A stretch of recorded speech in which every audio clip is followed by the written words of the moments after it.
What's your baseball philosophy? What got you so far? Honestly, just it's love and passion of mine, you know. So obviously, if you love something, you enjoy doing it. And other than that, I guess just working hard, just kind of the way my parents, the work ethic they instilled in me.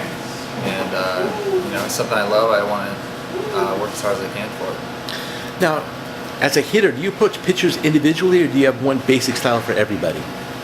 I mean, I have a basic approach, you know, that works for me.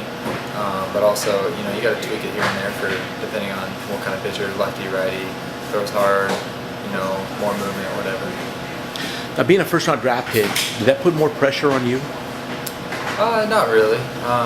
You know, I mean, if you let the pressure affect you, it could definitely, you know, mess with you. But I think if you just the big thing is just focus on yourself and not letting the pressures around you and what other people are doing affect you. You know, if you just work on what you need to work on and only control the controllables, you know, you'll stay right there. Now, over the years, first-round draft picks, you've progressed rather well. Other first-round draft picks are getting passed up by guys drafted in the later round. Why does that happen? You know, I mean, I think everybody figures it out. They either figure it out or they don't, or they figure it out maybe earlier or later. You know, so I mean, there's guys that have been drafted past or behind me that are past me. You know, so you know, everybody figures it out at their own time. Really, I mean, all you can do is focus on yourself and like just focus on your work and just work hard every day and to get there whenever you get there. You know, I mean, really, I mean. There's a lot of, obviously, you know, you might have a good guy in front of you that you're not going to replace in the big leagues and whatnot. So it just kind of depends on opportunity and how hard you work. Now, every spring training, the organization bringing more guys to compete with you at the major league level. You may show up there, maybe 20 guys on your spot. How do you approach that? You know, like I said again, you know, all you can do is really control the controllables. And if you let that affect you, then obviously people will see it on the field, you know. So, you know, you get your workouts in, you work on your defense, hitting, everything like that, and it will take care of itself. Now, baseball is an up and down sport, a failure sport they call it. You're in the organization, you may go up in the major leagues, you may be down in the minor leagues. Has there ever been a time that you wanted to give up baseball?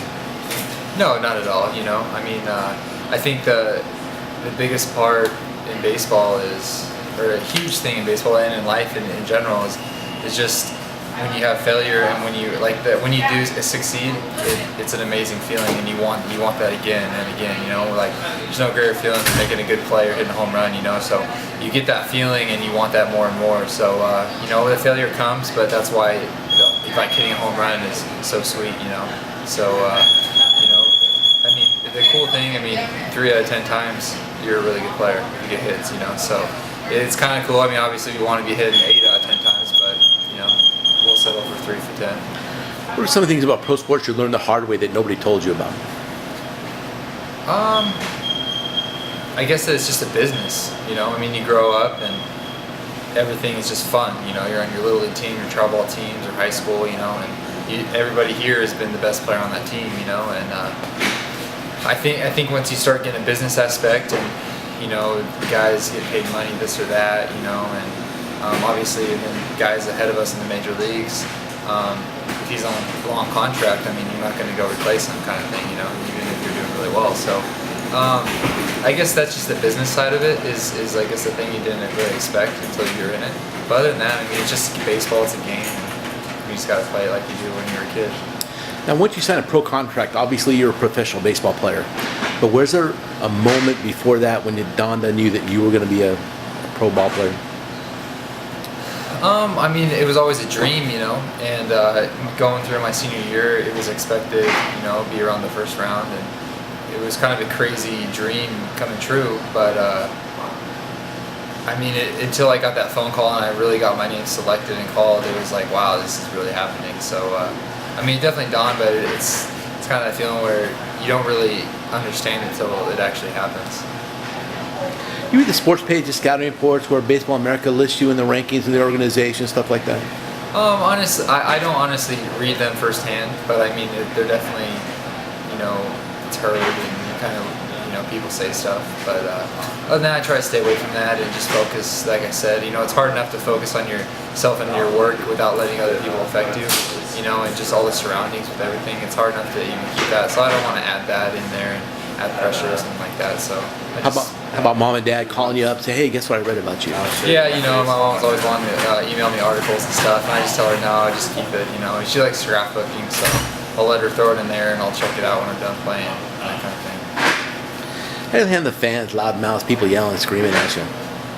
What? How do you handle the fans, people yelling and screaming at you? And does that affect you maybe the next day when you're signing autographs or something like that? No, at the end of the day, we're given a great opportunity that even people want our autographs in the first place. The regular Joe, we're all regular Joes anyways, but we happen just to play baseball that people want our autographs.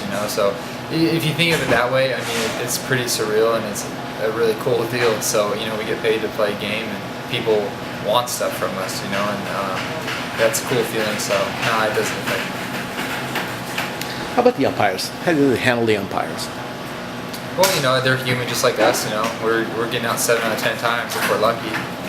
So they're gonna make some bad calls, and in the heat of the moment, you definitely maybe get a little mad. But other than that, the next day you'll be fine, or after the call.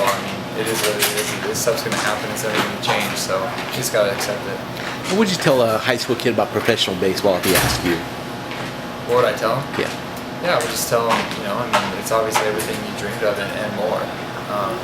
It's definitely, there's nothing better than playing baseball and getting paid for it. So, if it's something you really want to do, it is a sacrifice being away from family and traveling, and you do have to miss out. In order to get to this level, you do have to miss out on a lot of childhood things. I guess, you don't have summers and whatnot. But, if you love it, it's definitely nothing better for what you love.